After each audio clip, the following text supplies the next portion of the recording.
1956년 산으로 울타리를 치고 있는 감나무골. 동네에서도 한 뼘 외떨어진 한순의 집에서는 아까부터 부자간에 논쟁이 벌어지고 있었다. 그래 너는 기어코 3번에 찍겠단 말이냐. 등잔불도 켜지 않은 깜깜한 방에서 장죽을 빨던 아버지가 이렇게 대묻자 한수는 어머니와 아내가 앉아있는 마루 쪽으로 얼굴을 돌리면서 그들도 들으라는 듯 언짢은 표정으로 대답하는 것이었다. 글쎄, 아버지도 답답한 말씀 그만하세요. 선거라는 것이 인물주의로 나가야지 어디 금욕으로 나가는 것인가요?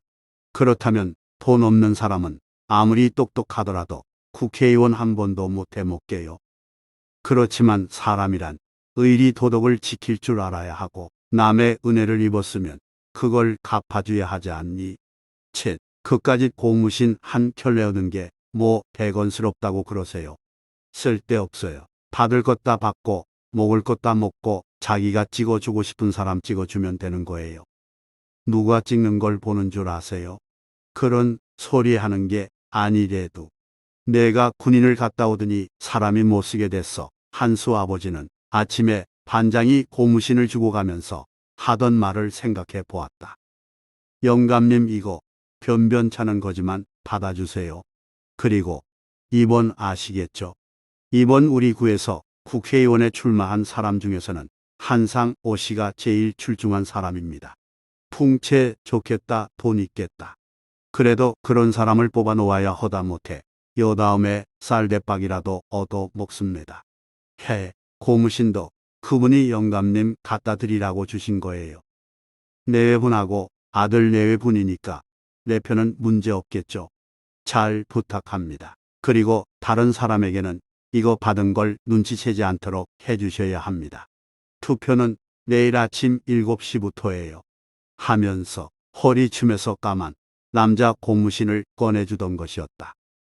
너무 의외의 일이라 몇 번 사양하기도 했지만 굳이 고나는 바람에 받아두었다. 사실 고마운 선물이 아닐 수 없었다. 방에 가지고 들어와서도 마누라나 며느리에게 사뭇 자랑조로 얘기했다. 날긋날긋한 감촉과 진드기 코에 스며드는 고무 냄새에서 일종의 인정 같은 것을 느꼈던 순간이었다. 그렇지 않아도 지금 신고 다니는 고무신은 옆구리가 짝재졌기 때문에 발에 흙 붓기로는 맨발이나 매한가지고 며칠 전에도 마을 앞에 있는 도랑둑에서 풀나무를 하다가 사금파리에 찔려 발바닥을 베었다. 이런 때 고무신보다 더 값진 것을 받았대도 고마운 생각은 이만 못했을 것이다.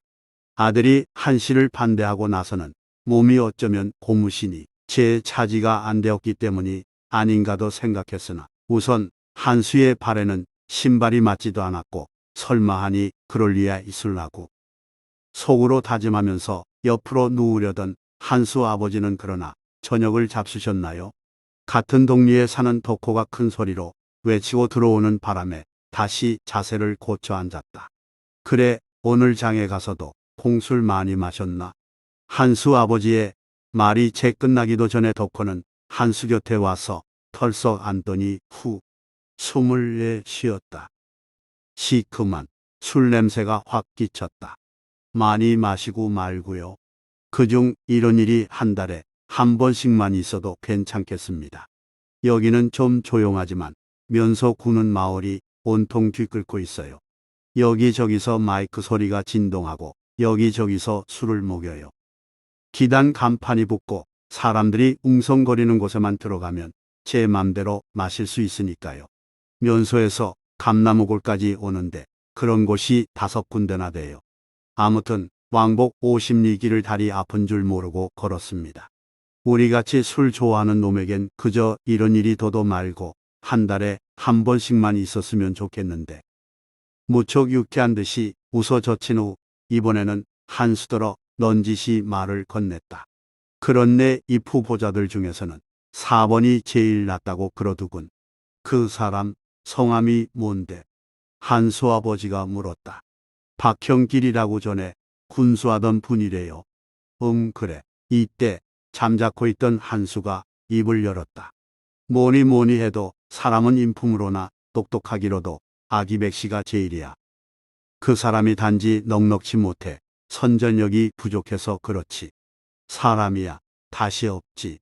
요즘 금욕으로 표를 얻으려고 한다거나 이 사람 저 사람 막걸리를 먹여서 당선되려고 하는 사람들이 있는 모양인데 그게 다 틀린 수작들이야. 첫 돈이면 그만인가. 다 틀린 수작들이야.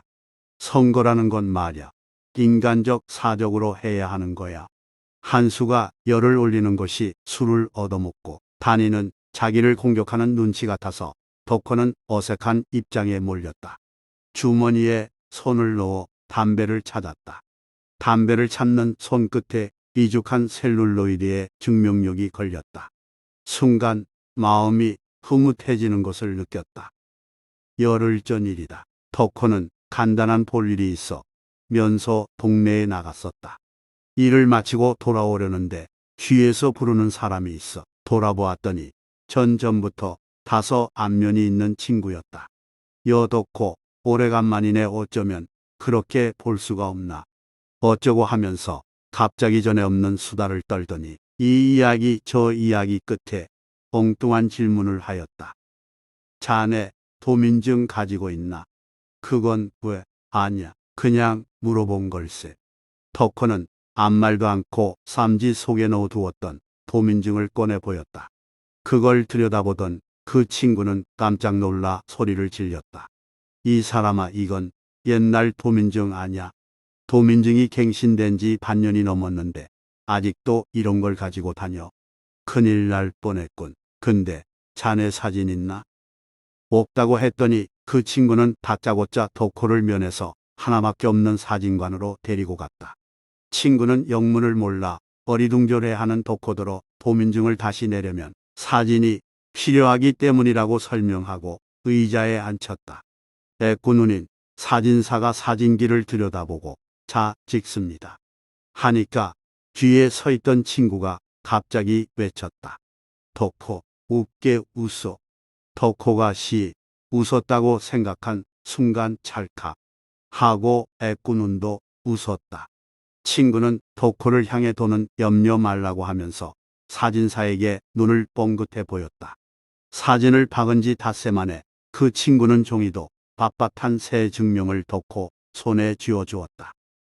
더구나 불로된 가베까지 넣어서 다른 때 같으면 그렇게 힘이 드는 일이 닷새 동안에 대단히 참 알고도 모를 일이라고 덕호는 속으로 몇 번이고 감탄하였다. 중명을 주고 난 친구는 이번에는 덕호에게 5손가락을 펴 보였다. 5번 알지? 꼭 부탁하네. 사실 뭐니 해도 사람은 박두만 씨가 제일 낫지 뭐야. 덕호도 고개를 끄덕였다. 그리고 덕호, 자네뿐 아니라 자네 동리 사람도 몇 잡아야 하네. 며칠 후부터 덕호는 감나무골 사람들의 눈치를 피해 가면서 면서 동네까지의 출입이 잦았고 오늘은 그 친구가 준 타올을 2다스 얻어다가 주로 동네 아낙네들에게 나눠주었다. 사실은 한수의 아내에게도 오늘 아침에 타올을 한 장 건넸었다. 한수 아내는 남편이 열을 올려 떠드는 틈에 살짝 자리를 일이나 꾸벅꾸벅 졸고 있는 시어머니를 바람벽에 기대게 한 후 자기 방으로 들어갔다. 남편은 그전부터 3번을 찍으라고 했고 시아버지는 시아버지대로 또 2번을 찍어야 한다고 했다. 오늘 아침까지도 그러면 그러려니 했다. 그러나 오늘 뜻밖의 수건을 받고 보니 어떻게 해야 좋을지를 모르게 됐다. 덕호는 수건을 주면서 분명히 내일 선거장에 가거든 5번을 부탁한다고 5손가락을 펴 보이지 않던가. 조반을 마치고 무남산 아래 밥을 매러 가는데 저쪽에서 소에게 풀을 뜯기고 있는 척하고 있던 덕호는 자기가 가까이 오기를 기다려 해 웃으면서 내 겹으로 접은 새하얀 타올을 주었다. 덧붙여 어머니도 5번을 찍도록 내 오금을 받고 돌아섰다. 차마 남편이나 아버지는 말을 잘 들어주지 않을 것 같으니까 자기와 시어머니라도 붙잡으려고 했을 것이다. 아직 아무에게도 수건 받은 얘기를 안 했지만 오늘 밤이라도 어머니나 남편에게 이 일을 상의할까도 싶어졌다. 하기야 뻣뻣한 배수건만 써 오던 처지 이런 선물은 얼마나 좋은지 몰랐다. 욕심 같아선 몰래 자기 혼자만 썼으면 하겠는데 아무래도 덕호가 나중에라도 말을 내놓을 것만 같아서 이래저래 마음이 뒤숭숭해지는 것은 어쩔 수 없었다. 다음 날 감나무골 사람들은 아침부터 십리길이 넘는 마을까지 면의원 투표를 하러 나섰다. 마을 어귀에서는 스피커를 지게에 지워 앞세우고 마이크를 든 청년이 무엇이라고 떠들면서 뒤따라오고 있었다. 모두들 힘껏 나들이 옷으로 갈아입고 335 암산을 돌아 신장로로 빠지는 길을 재촉하고 있었다. 어떤 이는 밭이 그쪽 길목에 있대서 괭이를 메고 가기도 하였다. 한수 어머니는 이날도 처음에는 집에 벌려놓은 일이 많다고 투표하러 가는데 응하지 않다가 아들이 선거라는 것은 그런 것이 아니에요 하고 우겨대고 영감도 자꾸 서두는 바람에 마지못해 따라 나섰다. 따라 나선 후에도 집을 아이들에만 맡겨서 괜찮을지 모르겠다고 노상 그것만 걱정하였다. 한수는 늙은이들은 언제나 별 수 없다고 속으로 10번도 더 혀를 차면서 아내에게 길을 재촉하였다. 한수의 아내는 2번이나 3번이나 5번이냐를 골똘히 생각하기에 두근거리는 가슴을 안고 남편의 발뿌리를 부지런히 쫓았다. 한수의 아버지는 새 고무신을 신고 길에 나서자마자 의외의 사실에 잠시 어리둥절하였다. 적성 영감도 동신 영감도 새 고무신을 신고 나온 것이다. 그러면 그렇지 반장이 자기에게만 인심 쓰는 듯이 말하더니 사실은 저 영감들에게도 똑같이 주었구나 생각하니 마음이 좋았다. 하지만 곧 그건 그거고 인정은 인정이라고 마음을 되새겨 먹었다. 그렇다고 사람의 도리를 어길 수는 없다고 생각하였다. 오히려 여러 사람에게 자선을 베풀다니 그 수고가 어디냐고 감심이 되었다. 그런데 아들놈은 아침까지도 입원을 찍겠다고 끝끝내 우겼다. 아버지를 따르지 않는 아들. 사람의 도리를 모르는 젊은 놈들 참 생각할수록 요즘 세상 돌아가는 것이 맹랑하다고 한수 아버지는 속으로 10번도 더 혀를 찼다. 한순의 가족들은 한참 뒤에서는 목호가 싱글벙글 웃으며 마을 사람과 신이 나게 짓거리며 따라오고 있었다.